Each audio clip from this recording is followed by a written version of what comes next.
మహాభారతం అంటే చాలామందికి గుర్తొచ్చేది ఒక పురాణం, దేవుళ్ళు, రాక్షసుల కథ, అంతేనా?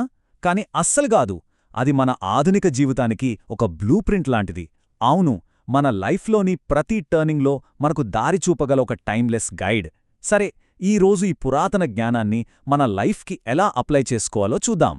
చూశారుగా, ఎంత బలమైన మాట ఇది! ప్రతి ఇండియన్ స్కూల్లో ఖచ్చితంగా నేర్పించాల్సింది మహాభారతమని. ఇదెవరో అన్నమాట కాదు, ఇది ఒక వాస్తవం. ఎందుకంటే దాదాపు 5000 ఏళ్లుగా మన దేశానికి దారి చూపిన జ్ఞానమిది.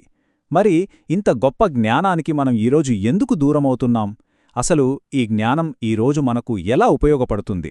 దాని గురించే ఈరోజు మన చర్చ. ఒక్కసారి మన చుట్టూ చూస్తే ఈ జనరేషన్లో చాలామంది ఎదుర్కొంటున్న సమస్యలు ఇవే. డిస్ట్రాక్షన్, ఫెయిల్యూర్ అంటే భయం, అసలు లైఫ్లో ఏం చేయాలో తెలియని కన్ఫ్యూజన్ కదా. అయితే ఆశ్చర్యమేంటంటే ఈ మోడర్న్ ప్రాబ్లమ్స్ అన్నింటికీ సొల్యూషన్స్ మన పాత కథల్లోనే ఉన్నాయి. అవును, 1000 సంవత్సరాల క్రితమే వీటన్నింటికీ సమాధానాలు చెప్పారు. అచంచలమైన ఫోకస్, ఎలాంటి పరిస్థితినైనా తట్టుకునే రెసిలియన్స్, మన లైఫ్ పర్పస్ ఏంటో కనుక్కోవడం, ఇవన్నీ ఎలాగో ఆ పురాతన జ్ఞానం మనకు నేర్పుతుంది. సరే, ఇంతకీ ఆ పురాతన జ్ఞానం మనకు ఎలా హెల్ప్ అవుతుంది? మనం ఒక్కొక్కటిగా చూద్దాం. మొట్టమొదటగా, ఈ రోజుల్లో స్టూడెంట్స్ ఫేస్ చేస్తున్న అతి పెద్ద ప్రాబ్లం డిస్ట్రాక్షన్. దానికి వ్యతిరేకంగా ఎలా పోరాడాలో తెలుసుకుందాం. ఈ డిస్ట్రాక్షన్ సమస్య ఎంత తీవ్రంగా ఉందో చెప్పడానికి ఒక చిన్న నంబర్ జాలు. అదే 8.25 సెకండ్లు. ఏంటిది అనుకుంటున్నారా?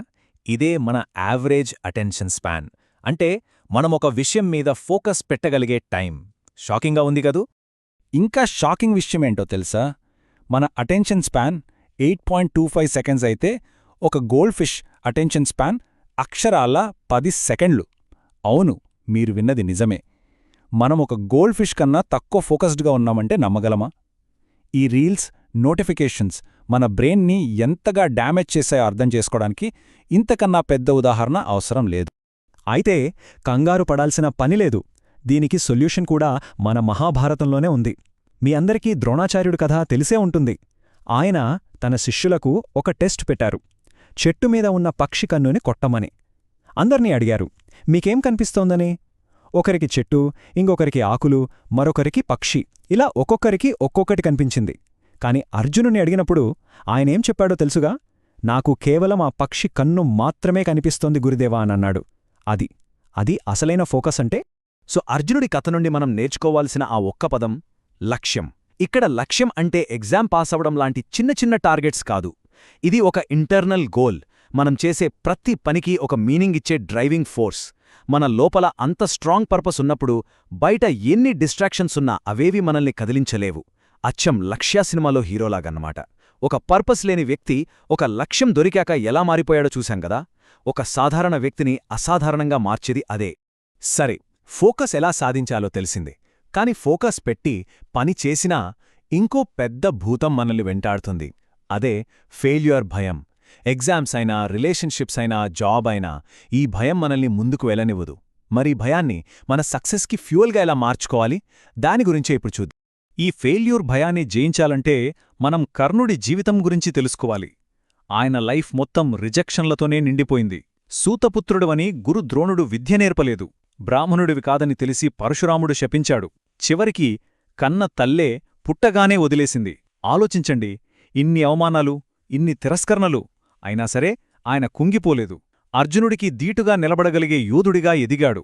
కర్ణుడి జీవితం మనకు చెప్పే ఒకే ఒక్క పవర్ఫుల్ లెసన్ ఏంటంటే, రిజెక్షన్ అంటే అంతం కాదు, అదొక రీడైరెక్షన్ అంతే. ఎవరో మనల్ని వద్దన్నారని లైఫ్ అయిపోయినట్టు కాదు, మనకోసం ఇంకా బెటర్ దారి ఏదో ఉందని అర్థం. చూడండి, 1000 ఏళ్ల నాటి ఈ పాఠం ఈ రోజుకి ఎంత రిలెవెంట్గా ఉందో. నాసా వాళ్ళ మొదటి నినాదమేంటో తెలుసా? Failure is not an option. దాని అర్థం వాళ్ళు ఫెయిల్ అవ్వరని కాదు, ఫెయిల్యూర్ని ఒక ఎండ్గా యాక్సెప్ట్ చేయరని. ఇప్పుడు వస్తున్న ఆస్పిరెంట్స్ లాంటి సిరీస్లు కూడా ఇదే చెప్తున్నాయి. ప్లాన్ ఏ ఫెయిల్ అయితే లైఫ్లో ఫెయిల్ అయినట్టు కాదు, ప్లాన్ బి, సి ఎన్నో ఉంటాయి. సరే, ఫెయిల్యూర్ని కూడా హ్యాండిల్ చేయడం నేర్చుకున్నాం. కాని మన జర్నీని డిసైడ్ చేసే మరో ఇంపార్టెంట్ ఫ్యాక్టర్ ఉంది. అదే మన ఫ్రెండ్ సర్కిల్. మనం ఎవరితో ఉంటామో వాళ్లలాగే తయారవుతాం. మన ఫ్రెండ్స్ మనల్ని పైకి తీసుకెళ్లే ఒక కోటలా ఉండొచ్చు, లేదా బయటకు రాయని ఒక చిట్టడవిలా కూడా మారొచ్చు. ఇందుకు బెస్ట్ ఎగ్జాంపుల్ కౌరవులు, పాండవులే. వాళ్ళిద్దరి మధ్య ఉన్న మెయిన్ డిఫరెన్స్ ఏంటో తెలుసా? వాళ్ల ఫ్రెండ్ సర్కిల్. ఒకవైపు దుర్యోధనుడు శకుని లాంటి మ్యానిపులేటర్ని పక్కన పెట్టుకున్నాడు. ఫలితం సర్వనాశనం. ఇంకోవైపు పాండవులకు గైడ్గా, ఫ్రెండ్గా శ్రీకృష్ణుడున్నాడు. ఫలితం విజయం. డిఫరెన్స్ ఎంత క్లియర్గా ఉందో చూడండి. అయితే ఇక్కడో విషయం గుర్తుపెట్టుకోవాలి. ఒక టాక్సిక్ ఫ్రెండ్ సర్కిల్ ఎప్పుడూ పైకి చెడుగా కనిపించదు. మనల్ని పొగడ్తలతో ముంచెత్తుతూ, చెడు సలహాలు ఇస్తూ మనల్ని ఒక ట్రాప్లో పడేస్తుంది. అచ్చం మహాభారతంలోని చక్రవ్యూహంలాగా. అదొక పర్సనల్ చక్రవ్యూహంలా మారిపోతుంది. అందులోకి వెళ్లడం ఈజీయే, కాని బయటకు రావడం మాత్రం చాలా కష్టం. మరి దీనికి సొల్యూషన్ ఏంటి? సింపుల్. ఒక ఫ్రెండ్షిప్ ఆడిట్ చేసుకోవాలి. మనల్ని మనం కొన్ని ప్రశ్నలు వేసుకోవాలి. ఇప్పుడు మన చుట్టూ ఉన్నవాళ్లు మన ఎనర్జీని పెంచుతున్నారా, లేక మన ఎనర్జీని పీల్చేస్తున్నారా? వాళ్లు మనల్ని ఛాలెంజ్ చేస్తున్నారా, లేక మనమేం చేసినా భలే భలే అంటున్నారా? వాళ్లు నిజాయితీగా సలహా ఇస్తున్నారా, లేక ఊరికే హైప్ ఇస్తున్నారా? ఈ ప్రశ్నలకు సమాధానం దొరికితే చాలు. రైట్? మంచి ఫ్రెండ్స్ని కూడా సెలెక్ట్ చేసుకున్నాం. ఇప్పుడు మన సక్సెస్కి కావాల్సిన మరో క్వాలిటీ అడాప్టబిలిటీ. అంటే పరిస్థితులకు తగ్గట్టుగా మారడం. ఈ 21వ శతాబ్దంలో ఇది ఎంత అవసరమో ఇప్పుడు చూద్దాం. ఎందుకంటే ఇక్కడ మారకపోతే మనం కనుమరుగైపోతాం. దీనికి ఒక amazing modern example Sundar Pichai. ఆయన చదివింది మెటలర్జీ ఇంజనీరింగ్. కానీ ఈరోజాయన ఎవరు? Google CEO. చూడండి, చదివిన దానికి చేస్తున్న పనికి ఏమైనా సంబంధం ఉందా? అస్సలు లేదు. దీన్ని బట్టి ఏమర్థమవుతోంది? మనమెక్కడ స్టార్ట్ అయ్యామన్నది మన డెస్టినేషన్ని డిసైడ్ చెయ్యదు. ఈరోజు మనం చూస్తున్న ఈ కెరియర్ షిఫ్ట్స్కి వేల ఏళ్ల క్రితం పాండవుల ఫేస్ చేసిన వనవాసంకి ఒక ఇంట్రెస్టింగ్ కనెక్షన్ ఉంది. ఆలోచించండి.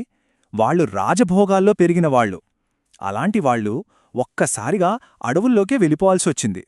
సర్వైవ్ అవ్వాలంటే వాళ్లు కంప్లీట్గా కొత్త స్కిల్స్ నేర్చుకోవాల్సొచ్చింది. ఈరోజు మన పరిస్థితి కూడా దాదాపు ఇలాగే ఉంది గదా? ఇక్కడ మనం ఒక కఠినమైన నిజాన్ని ఒప్పుకోవాలి. అదేంటంటే, ఈ ప్రపంచం మనకు ఏమీ బాకీ లేదు. టైంతో పాటు మనం మారకపోతే మనం అవుట్డేటెడ్ అయిపోతాం. అంతే, సింపుల్. ఈరోజు నేర్చుకున్న స్కిల్ రేపటికి పనికి రాకపోవచ్చు. అంత ఫాస్ట్గా ప్రపంచం మారుతోంది. సో అడాప్టబిలిటీ అనేది ఒక ఆప్షన్ కాదు, అదొక అవసరం. సరే, డిస్ట్రాక్షన్ని జయించడం, ఫెయిల్యూర్ని ఫేస్ చేయడం, మంచి ఫ్రెండ్స్ని ఎంచుకోవడం, మార్పుకు అలవాటు పడడం, ఇవన్నీ చాలా ఇంపార్టెంట్. కానీ వీటన్నింటికన్నా ముఖ్యమైనది, వీటన్నింటికీ ఫౌండేషన్ లాంటిదొకటుంది. అదే మన ధర్మం, మన లైఫ్ పర్పస్. ఇక మనం చివరి, అత్యంత కీలకమైన పాఠానికి వచ్చేశాం. ఒక్కోసారి మనకేం చేయాలో తోచినప్పుడు, అర్జునుడిలా కన్ఫ్యూజ్ అయినప్పుడు, మన దారిని, మన పర్పస్ని ఎలా కనుక్కోవాలి? చూడండి, మనం ఎంత గొప్పవాళ్లమైనా సరే లైఫ్లో ఏదో ఒక పాయింట్లో స్టక్ అయిపోయినట్టు అనిపిస్తుంది. కన్ఫ్యూజన్ వస్తుంది, ఏం చేయాలో తెలీదు. అది చాలా నార్మల్. సాక్షాత్తు ఆ అర్జునుడికే, ఆ మహాయోధుడికే యుద్ధభూమిలో తన ధర్మమేంటో గుర్తుచేయడానికి శ్రీకృష్ణుడు అవసరమయ్యాడు. కాబట్టి గైడెన్స్ తీసుకోవడమనేది బలహీనత కాదు, అదొక తెలివైన పని. మరి మన ధర్మాన్ని ఎలా కనుక్కోవాలి? దీనికోసం ఇక్కడొక సింపుల్ 5 స్టెప్ ఫ్రేమ్వర్క్ ఉంది. నంబర్ 1, మన పర్పస్ని కనుక్కోవడం. మనకు నిజంగా సంతోషాన్ని, సంతృప్తిని ఇచ్చేదేంటి? నంబర్ 2, మన మోరల్స్, మన వాల్యూస్కి కట్టుబడి ఉండడం. నంబర్ 3, ఇతరులకు సేవ చేయడం. మన స్కిల్స్తో సొసైటీకి ఎలా హెల్ప్ చేయగలం? నంబర్ 4, మన చుట్టూ ఉన్న ప్రకృతిని గౌరవించడం. అండ్ ఫైనల్గా నంబర్ 5, మనం చేసే పనుల వల్ల ఇతరులపై ఎలాంటి ప్రభావం పడుతుందో ఆలోచించడం. ఈ 5 స్టెప్స్ ఫాలో అయితే మనకు లైఫ్లో ఒక క్లారిటీ వస్తుంది. సింపుల్గా చెప్పాలంటే మన ధర్మానికున్న అల్టిమేట్ గోల్ ఇదే. మనమీ ప్రపంచంలోకి వచ్చినప్పటికంటే వెళ్ళిపోయేటప్పటికీ దీన్ని కొంచెమైనా బెటర్ ప్లేస్గా మార్చి వెళ్ళాలి, అంతే. సో ఈ పాఠాలన్నీ విన్న తర్వాత మన ముందుకొచ్చే ఒకే ఒక ముఖ్యమైన ప్రశ్న, ప్రతి ఒక్కరూ ఆలోచించాల్సిన ప్రశ్న ఏంటంటే, మన జీవితంలో మనకు దారి చూపే ఆ కృష్ణుడు ఎవరు, లేదా ఏది?